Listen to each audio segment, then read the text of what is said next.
waxaan ku nimid yeeridii ay noo yeereen xogayaha guud murashaxiinta inay xarunta yimaadaan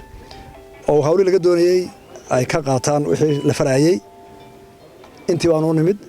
waxayna farayeen waana soo fareen waanu fulinaynaa arjigeygana waanu geynay intaasaanu nimid waana ku mahadsan qolada shaqeynaysa way gudoomiyeen marka laga imaado musharaxnimadaada waxaa tahay gudoomiyihii xisbiga kulmiye shirkiina hadda wax yar baa ka haray in dad badan waxay leeyihiin gudoomiye Muuse Biixi Cabdi Muuse sameyn odaytinimadii in dadka isku soo jiida musharaxiintii kale marka arinta oraahda cayn ka oranaysa maxaad kaga jawaabi lahayd imkaan u baahanahay walaalayo waxa ka cabanay diyaar baan u nahay adigu noogu ergee intii loo dhaberga ugu taga geedkan ay ugu yimaadeen wax runta kursiga ha fariistaan waxay cabanayaan kooda heshiino marxaad kaale ka noqda walaalada waan u baahanahay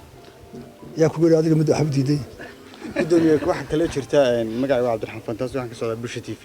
waxa jiray war maalmaha bisheegay in shirkii dib u dhacaya arintaas maxaad ka leedahay shirku waqtigiisa u dhacay hadii la yiraahdo qolada gacanta ku haysan ku watan oo yeeray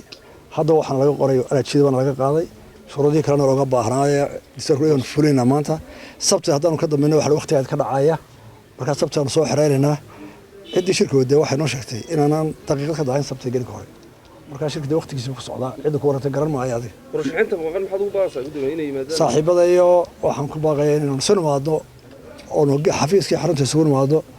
oo wixii dhaliil ahaa dhan farta aan soo saaro